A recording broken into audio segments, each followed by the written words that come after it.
Olá a todos, aqui é novamente o professor Valério, da disciplina de Comunicação em Redes, do quadrimestre suplementar da UFBC, essa disciplina coordenada pelo professor Fabrício Olivetti. Na semana 4, nós vamos ver conceitos de centralidade, como centralidade de proximidade e betweenness, e PageRank. As fórmulas são bem complicadas, né? Então não há como fazer cálculos à mão, né? Isso levaria muito tempo e a probabilidade de errar é alta. Mas no final desses slides, eu peço para ver os slides complementares, que estão na mesma pasta da semana 4. E esses slides complementares estão aqui, é sobre o GEF. O GEF é um programa que permite fazer esses cálculos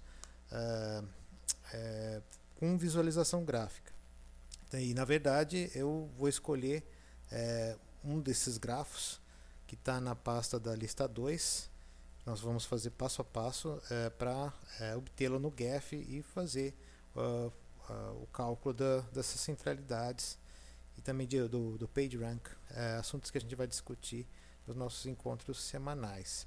O GEF tem uma versão online, né, que entretanto não permite salvar projetos. Então o ideal é você poder ter o GEF na sua máquina, né? Então para isso você acessa o endereço dele na internet, que é esse aqui, e dá um download. No caso ele já identificou que o meu sistema é o Linux, e você salva o arquivo, né? É um arquivo tar, e no Linux os arquivos são salvos na pasta de download. Aqui tem uma parte dele e depois o resto sendo, né, baixado. Enquanto isso, vale a pena nós abrirmos uma nova pasta aqui, né, e chamarmos de projetos GEF. E aqui, né, tudo que você for adicionar o GEF, você pode deixar separado aqui na pasta para, né, ter bem organizado, né? Daqui a pouco, no meu computador, demora cerca de 30 segundos, mais ou menos. É possível que na pasta de downloads ele já esteja completo, né? Mas os passos para obter, né, o seu grafo são dados aqui.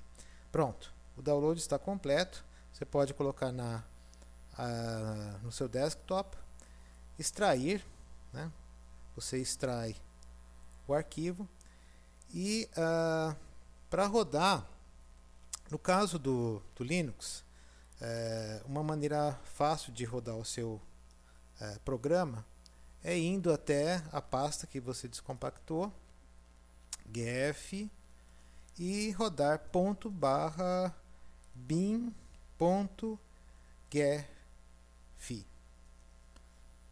.bin.gef, né? E ele vai lançar o programa. Sempre que você lança o programa, já existem algumas opções, né, de projetos prontos aqui, como esse aqui, ó, né, Le Miserable, né, e esses outros. Você pode até abrir, se você quiser, para visualizar, né?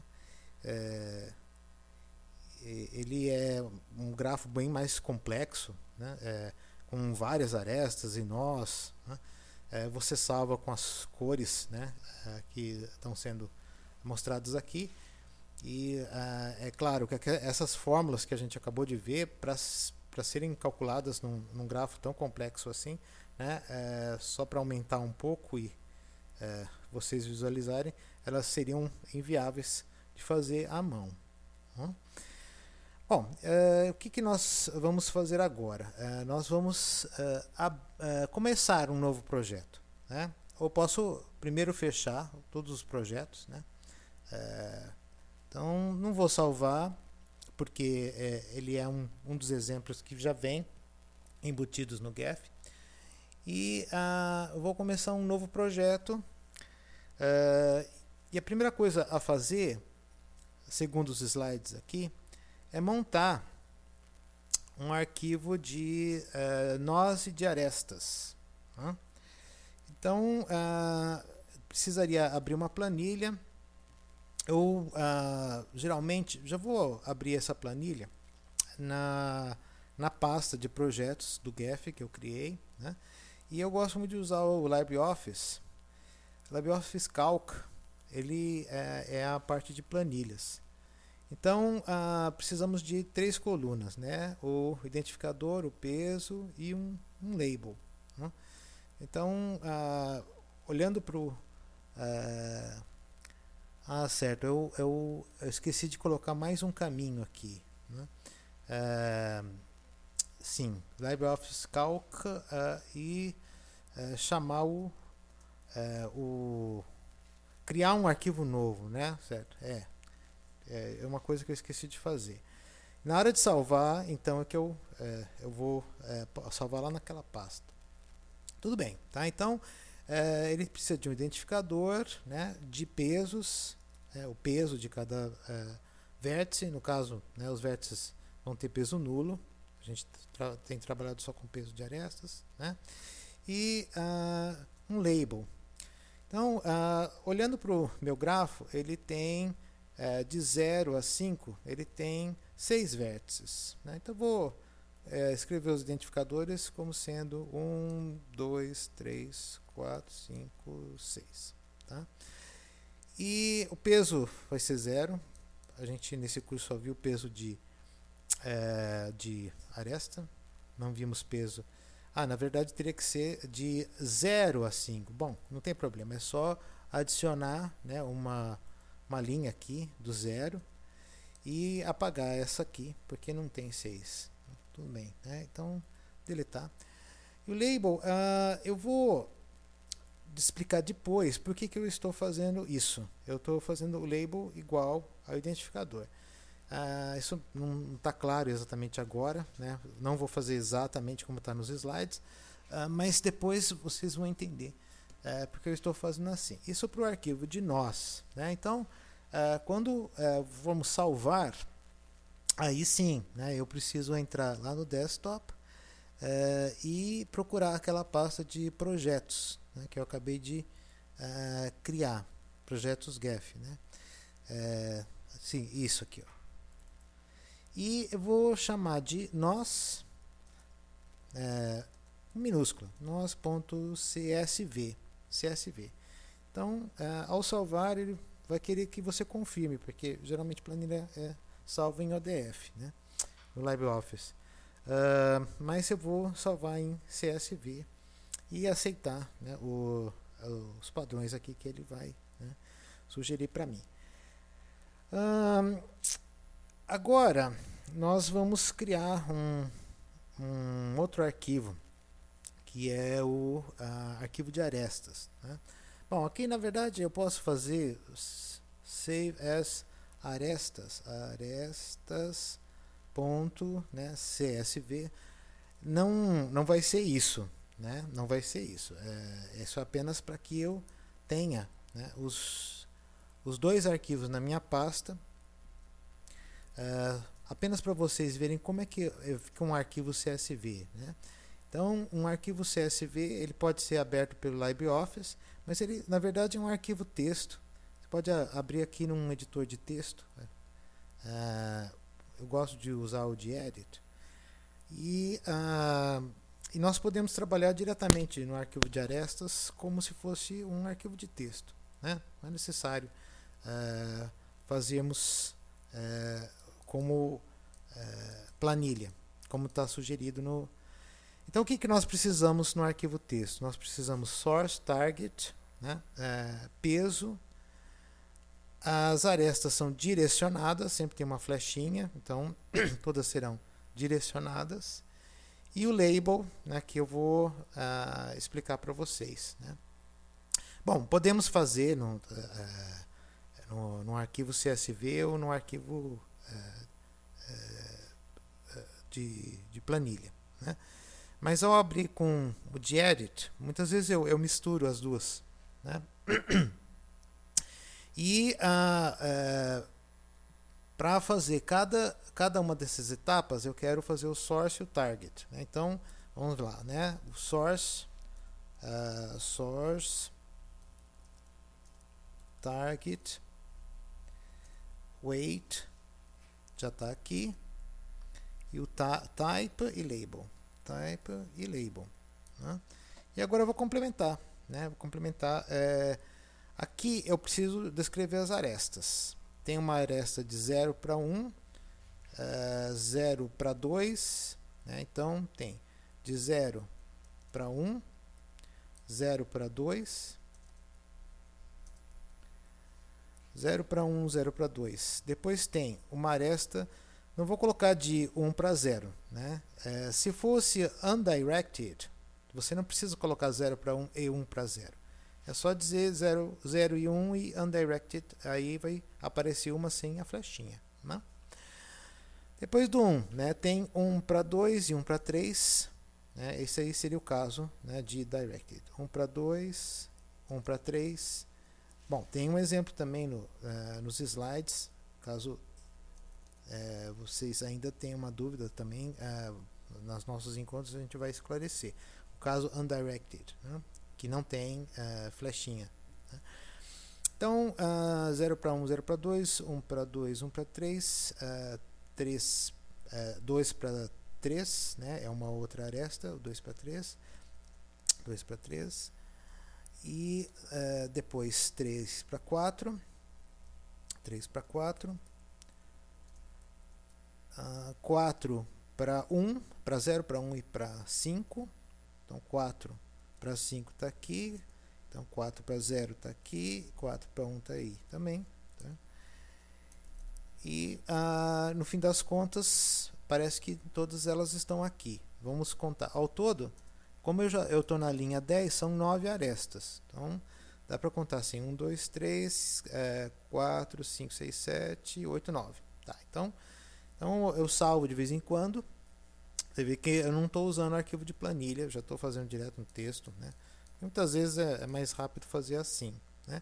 E o peso de cada aresta? Então, source target, o peso. Essa primeira aresta é 4, depois é 3, 4, 3.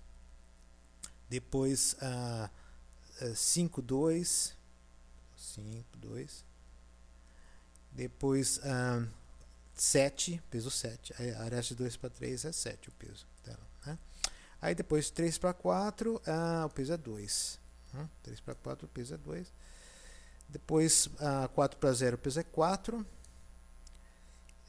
4 para 1, o peso é 4. Depois o peso é 6. Né? 4, 4, 6. Então podemos voltar tudo com. Vocês percebam que escrever na vertical ela é um recurso bem rápido. Né? Então eu já tenho 3 aqui: source target weight, type, são todos directed. Né? Então vou escrever directed, né? E vou dar um Ctrl C, Ctrl V, né? Ctrl V, Ctrl V, Ctrl V, Ctrl V, Ctrl V, Ctrl V, Ctrl V.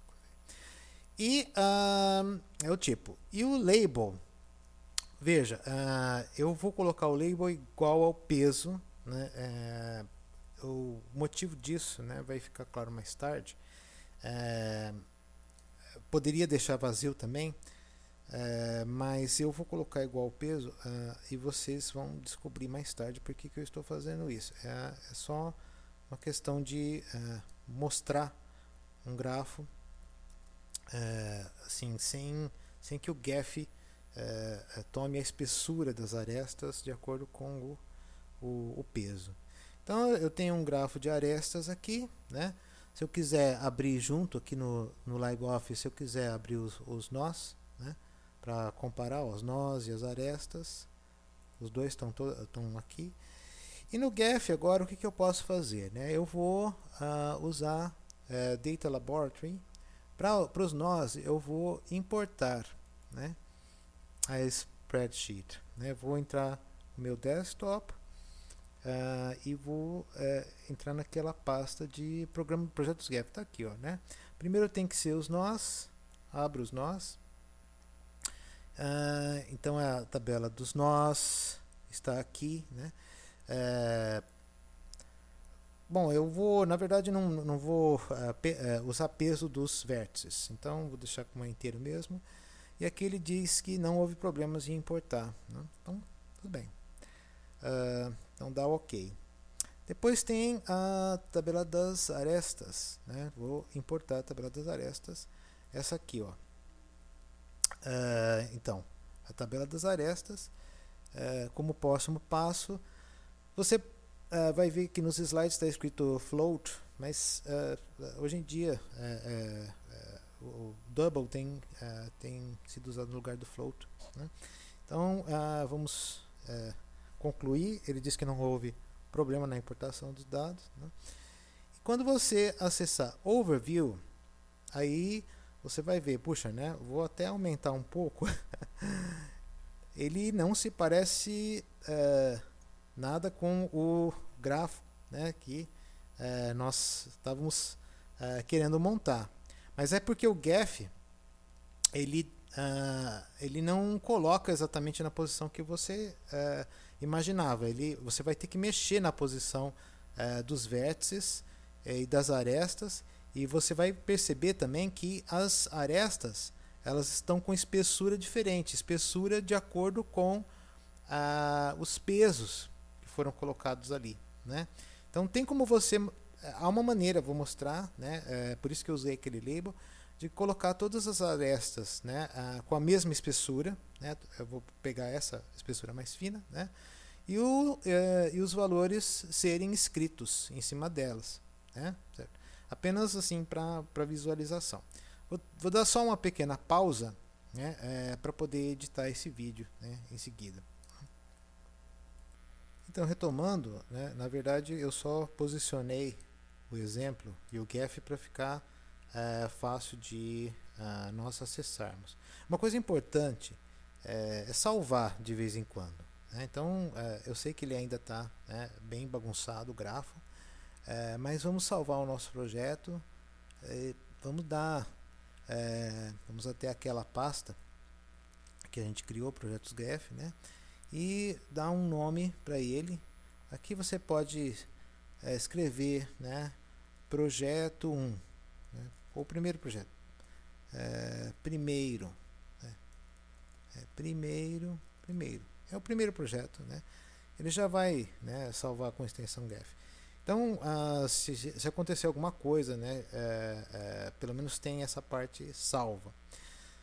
E agora, né, como é que eu faço para visualizar o número dos meus vértices, os pesos da minha aresta, né? Então você vai fazer o seguinte, tá vendo esse pequeno triângulo apontando para cima? Então clica nele. Ao clicar nele, você pode pedir os labels, né, dos nós e das arestas, né? Então, ao ampliar um pouco, é com a rodinha do mouse, aquela rodinha do meio do mouse, que você amplia, né, esses números aqui, ó, né? Aí, ó, eles vão aumentando, tá vendo? Né? Os números vão aumentando. E o caso dos vértices também, ó, certo? O número dos vértices eles deveriam aumentar aqui. Mas é que você tem que vir aqui, ó. Você está falando, ó, não estou vendo o número dos vértices, né? Então é porque é necessário acessar uma janelinha que está aqui um pouco escondida, né? Esse aqui, ó, configurar. Você tem que pedir para os vértices, que são os nós, para mostrar o identificador deles, né?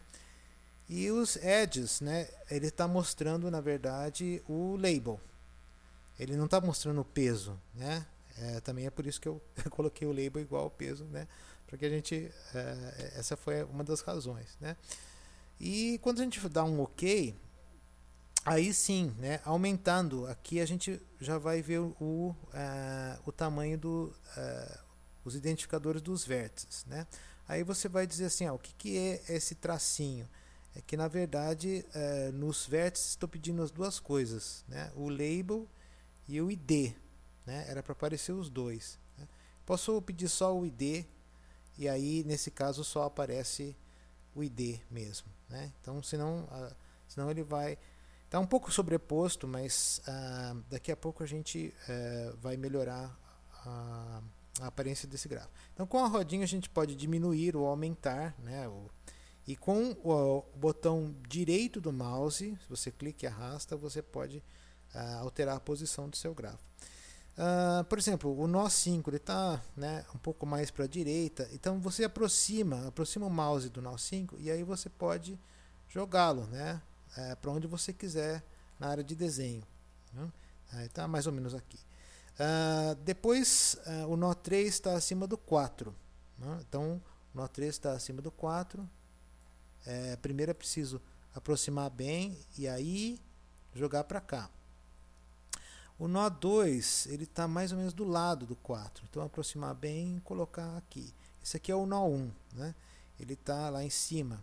Então, como ele está lá em cima, eu vou fazer o seguinte. Clica e arrasta aqui. Né? Só vou jogar um pouco para cá. Clique e arrasta. Ele está mais lá em cima. Né?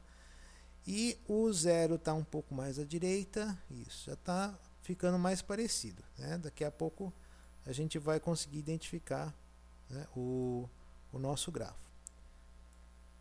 Então já está se aproximando do mesmo desenho que nós tínhamos ali.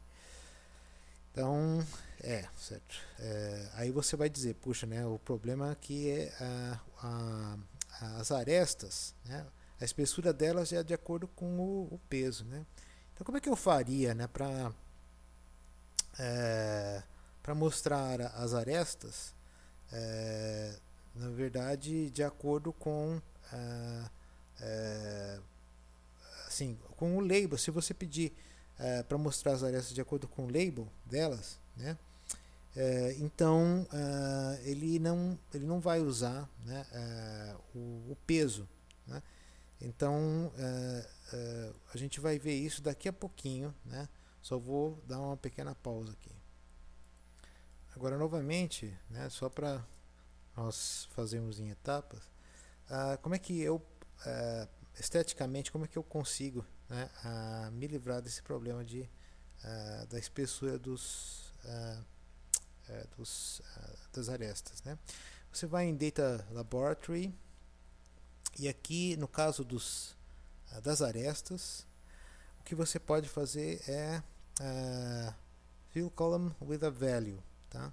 O que eu vou fazer? Eu vou destruir os valores de peso. Na verdade, não vou destruí-los porque eles são idênticos ao do label. Foi por isso que, quando eu montei a tabela, né, eu coloquei o label igual ao do peso. Porque, assim, pelo que eu pude observar, né, o GAF não há como você evitar isso. Ele vai colocar a espessura das arestas de acordo com o peso e ponto final. Então, se você colocar tudo peso 1, mas a sua informação está guardada aqui no label, tá bom? Então, quanto a isso, você não precisa. Volta lá no overview, pronto, né? E aí o que você pode fazer? Você pode pegar, aumentar um pouco a espessura das arestas, né? E você vê que elas têm a flechinha, né, como indicado aqui. Aumentando a espessura das arestas, você vai conseguir enxergar todas com a mesma espessura e que tem os pesos aqui, ó, né, como estava mostrado no desenho. Bom, e agora para os cálculos. Né? Então, essa janelinha que eu puxei para cá, um dos valores que a gente utiliza nas aulas, que tem uma forma bem complicada, né, é o PageRank. Por exemplo, eu vou calcular o PageRank, né, do meu grafo. Ele é um grafo directed. Existem alguns valores que posso até discutir quando a gente se encontrar aqui, mas se você dando um OK, ele vai te mostrar um grafo que não vai ajudar muito, mas você pode fechar esse grafo, né, e ir em Data Laboratory e ele vai mostrar, né, os valores de PageRank nos nós. Você tem que clicar em nós, aí os valores de PageRank estão aqui. Note que o nó 4 tem o maior PageRank, né, e os menores PageRank são do nó 0 e nó 5. O PageRank, assim, do 5 ele já era mais ou menos, né, previsto ter um valor tão baixo. Ele está meio isolado aqui. Mas o PageRank ele não é só... assim, será que, se ele estiver isolado, será que não é tão isolado, só tem uma aresta para ele, né? O PageRank ele tem um cálculo bem complexo, não é apenas quem acessa aquele nó e quais nós podem ser acessados por ele, né? Ele tem um significado que eu vou explicar com mais detalhes quando nós nos encontrarmos em nossas aulas, né? É por isso que esse aqui deu um valor maior, isso aqui deu um valor menor, porque não são só os pesos das arestas que chegam nele, que saem, né? Ele tem é como se ele medisse a importância de páginas web, né? Uma que acessa a outra. Muito usado pelo Google, né? Então é como se essa aqui fosse a página mais importante nessa configuração, não só porque uma página que tem 2 acessos acessa ele, mas essa página tem link para outras, né? Então, mais ou menos esse é o significado que está por trás, né, do PageRank. Outros valores que a gente vai ver em sala de aula, né, que são, por exemplo, né, a centralidade de autovetor. Quando você rodar, similarmente, ele vai te dar um grafo, mas os valores mesmo vão estar aqui no Data Laboratory, né? Certo? A centralidade de autovetor e todos os outros, né, que nós vamos ver no curso. Então vocês podem observar que é uma maneira bem prática de calcular com o GEF. E sim, depois de tudo isso, é bom sempre salvar, né? Salva sempre o seu projeto, porque desse jeito também você já salvou os valores calculados. Esses conceitos não utilizam pesos de aresta, então não tem problema que eu coloquei aresta tudo com peso 1, né? Estou usando apenas label. E no fim das contas, você pode calcular esses valores para grafo bem complexo, né? Se você abrir um projeto que já existe no GEF, né, que nem aquele, né, do Miserable, né, que eu mostrei no começo, dá para fazer todos os cálculos para ele, né? E você vai ter, né, para tabelas, né, gigantescas, né? Assim, não só uma tabela pequena dessa com apenas 6 nós, né? Mas você vai ter uma tabela gigantesca de valores. Pode manipular essa tabela, né? E para saber qual que é o nó com o maior PageRank, maior centralidade de autovetor, e assim vai, né? Bom, então por enquanto vai ser esse vídeo curto para nós não nos estendermos, né? Mas depois eu volto com mais detalhes. Então, obrigado pela atenção. Aqui ele pede para verificar se você quer salvar. Bom, eu acho que salvei, mas por via das dúvidas, né, é bom salvar de novo, né? A gente nunca sabe, pode ter se enganado.